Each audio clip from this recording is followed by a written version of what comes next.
Salut, j'espère que tu vas bien. Aujourd'hui, je te retrouve dans une nouvelle vidéo où je vais te parler d'un sujet que j'ai déjà un petit peu abordé sur cette chaîne, mais pas en profondeur.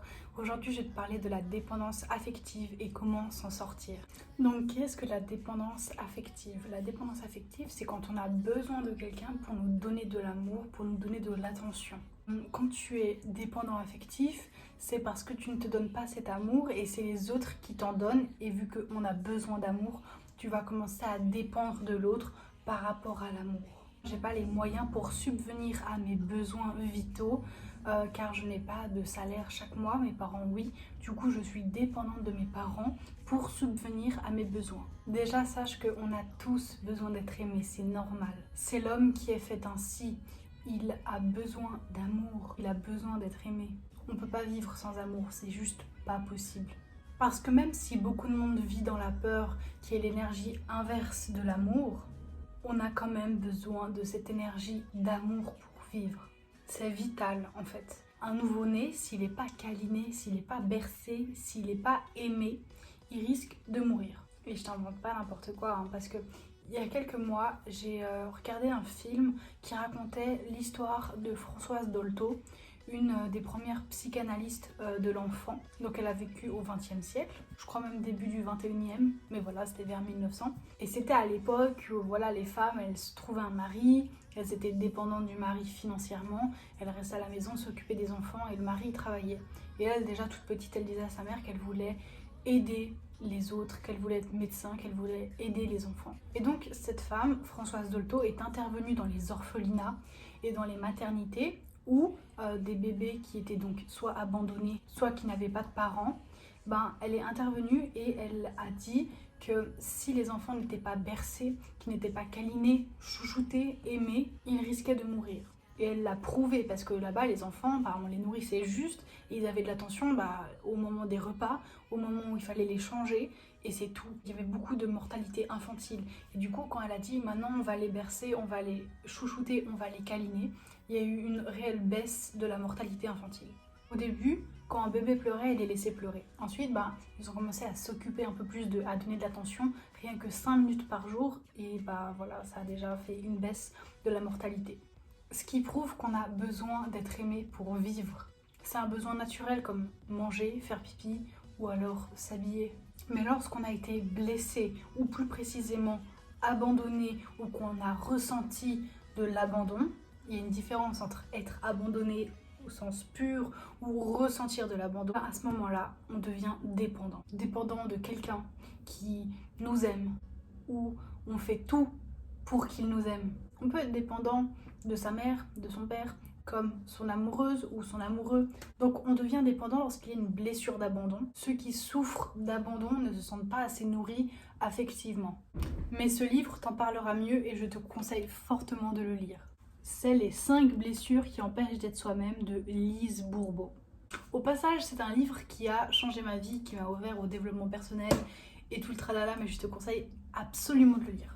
J'espère que tu vas lire ce livre, mais même si c'est pas dans l'immédiat, je vais quand même t'aider à savoir si tu es dépendant ou si tu as une blessure d'abandon, parce que je suis quelqu'un de gentil et qui est là pour t'aider. Alors tout d'abord, je tiens à préciser mes termes. Moi, j'ai une blessure de rejet, c'est la plus dominante, et j'ai pas été rejetée au sens pur, genre mes parents ils m'ont pas rejetée dans la rue ou j'en sais rien, ils m'ont pas dit ah non on veut pas de toi, non ça ils ont jamais fait ça. C'est juste qu'il y a certains actes que l'enfant au début de sa vie peut ressentir comme du rejet. Et là on parle de ressenti, pas d'acte mais de ressenti. Il faut aussi faire une différence entre la dépendance et l'envie. Une envie c'est passager, tu vois, c'est une pensée. Ah tiens, j'aimerais bien manger un peu de chocolat. Ou ah tiens, j'aimerais bien voir Julie aujourd'hui, ça serait cool. C'est une envie, quelque chose de sympa à faire. Une dépendance, c'est différent. C'est que tu en as besoin pour vivre. Sinon, ça ne va pas. Il y a un réel besoin, tu vois. Genre, moi, si j'ai envie de voir Julie aujourd'hui, si je la vois pas, c'est pas grave, je vais quand même survivre. Si tu es dépendant de Julie parce qu'elle te donne de l'amour, parce que tu es dépendant pour X raisons, ne pas la voir aujourd'hui va être très dur pour toi. Tu vas peut-être même ressentir ça comme encore plus de l'abandon, qu'elle t'abandonne en fait, qu'elle devrait être là pour toi. Mais si tu as juste envie de voir Julie et qu'elle annule car elle a un rendez-vous chez le dentiste, bah c'est pas grave, ta vie n'en est pas vraiment affectée. C'est juste dommage de ne pas l'avoir vue. Donc voici quelques indices, quelques pistes pour savoir si tu es dépendant de quelqu'un. Donc la personne dépendante croit qu'elle ne peut rien entreprendre toute seule, qu'elle ne peut arriver à rien toute seule. Elle croit qu'elle a besoin de quelqu'un d'autre pour la supporter, pour l'aider dans ce qu'elle veut ou doit faire. Elle a besoin de l'approbation et du réconfort des autres en permanence. Deuxième point, la personne dépendante va tout faire pour attirer l'attention. Elle va aller jusqu'à se provoquer inconsciemment des problèmes de santé pour attirer l'attention. C'est inconscient. Tu vois, par exemple, si tu es dépendant de ta maman très fortement au niveau affectif, peut-être que là, elle doit partir en voyage d'affaires pendant une semaine, et là, inconsciemment, ton corps, il va se mettre en état de maladie, de grosse gastro, et elle devra rester à ton chevet et annuler son voyage d'affaires. Et tout ça, ça a été fait inconsciemment par ton corps. Il y a un besoin de validation extérieure pour prendre une décision. Ah tiens, est-ce que j'achète cette robe? Faudrait que je demande à ça. Moi, je peux pas savoir. Ou oh, est-ce que je devrais faire ça? Faut que je demande aux autres. C'est toujours l'avis des autres qui compte plus que le sien, c'est l'approbation des autres. Parce qu'on veut plaire aux autres. La personne dépendante a besoin de se sentir soutenue, supportée avant de prendre une décision. Quelle est l'approbation des autres? La personne dépendante a de la difficulté à accepter un refus, un non. Et elle a tendance à insister. La personne dépendante est en permanent conflit avec elle-même car elle demande de l'attention, elle a besoin d'attention, elle en demande beaucoup, mais elle a en même temps peur que d'en demander trop et que ça dérange l'autre. La solitude est la plus grande peur de la personne dépendante. Elle est convaincue de ne pas pouvoir vivre et surmonter ça, et gérer ça. La personne dépendante, elle va tout faire pour éviter un conflit. Elle craint et elle évite tout désaccord, que ça soit un conflit où elle va avoir peur d'être rejetée, d'être exclue. Elle a peur de ça, donc elle va par exemple dire oui, oui, oui, oui à tout pour éviter un conflit.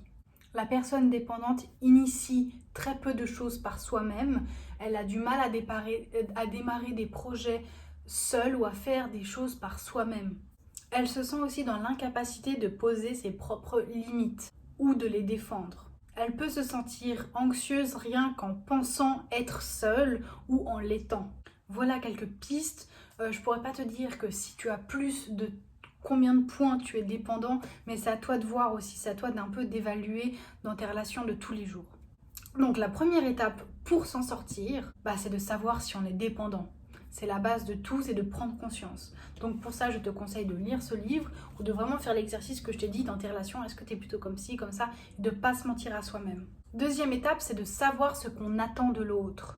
Avant de soigner ma blessure d'abandon, parce que j'en avais aussi un petit peu, j'ai aussi été dépendante affectivement, j'étais dépendante au niveau de l'amour qu'on me portait, de la tendresse qu'on me donnait et du bon temps qu'on pouvait passer avec moi. J'étais dépendante de ça. Donc prends conscience, trouve en quoi tu es dépendant. Qu'est-ce que tu attends de l'autre qu'il te donne? Donc ensuite, demande-toi si tu te les donnes. Logiquement, si tu es dépendant, tu ne te les donnes pas. Est-ce que je me donnais de l'amour à moi-même? Est-ce que je me donnais de la tendresse? Est-ce que je passais du bon temps avec moi?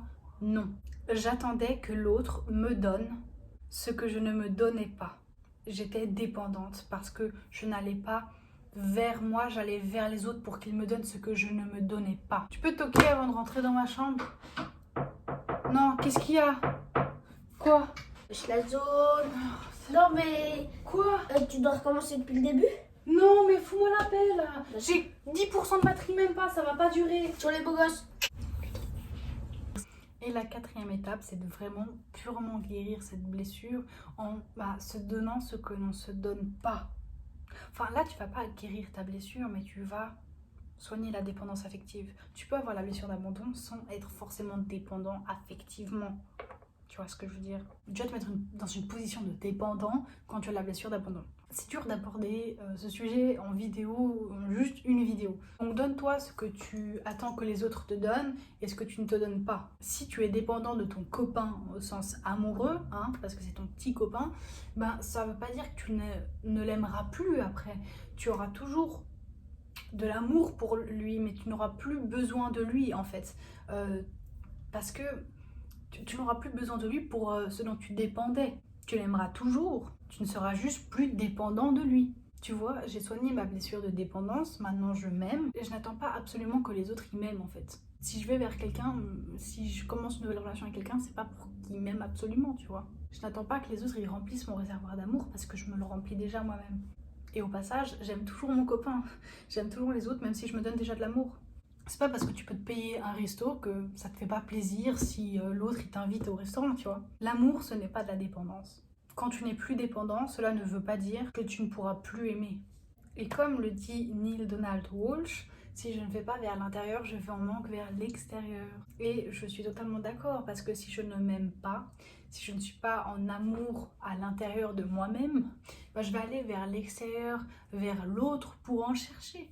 Je serai dans un cas de dépendance car l'autre il m'apportera ce que je ne m'apporte pas. Il comblera un manque. Je dois d'abord avoir une bonne relation avec moi-même, être à l'intérieur de moi, comme le dit la citation, afin de pouvoir être comblée seule. Si je me suffis à moi-même, dans la limite du possible, bah, je ne serai pas dans la recherche de ce qui me manque à l'extérieur, c'est-à-dire chez les autres. Lorsque je me suffis, je peux vivre pleinement ma vie heureuse et seule, dans la limite du possible, parce qu'on a tous besoin d'être entourés, c'est un besoin vital. La preuve, pendant le premier confinement, là, quand tout le monde était chez lui, je parle de confinement et je tousse.